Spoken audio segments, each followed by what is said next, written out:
Qancha yil tarbiyali qiz bo'lib yurib, bir kunda tarbiyasiz kelinga aylanib qoldingizmi? Qizig'i, undanda qizig'i bilasizmi nima?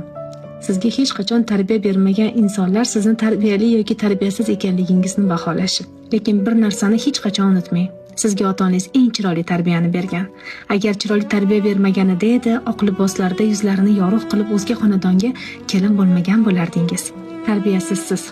Ota-onangizga qilmagan xizmatlarni o'zga uyda qilganingiz uchun. Siz tarbiyasizsiz, ota-onangizga qilmagan xushmuomalani o'zga uyda qilganingiz uchun. Siz tarbiyasiz kelinsiz.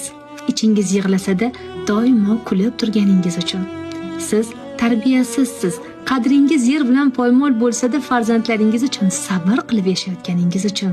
Bugun sizni tarbiyasiz kelin deya atayotgan bo'lsalar, hech ham bu gapga ishonmang.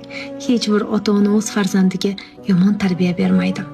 Insonni vaziyatlar, muhitlar, insonlar yomon tarbiyali insonga aylantiradilar. Qancha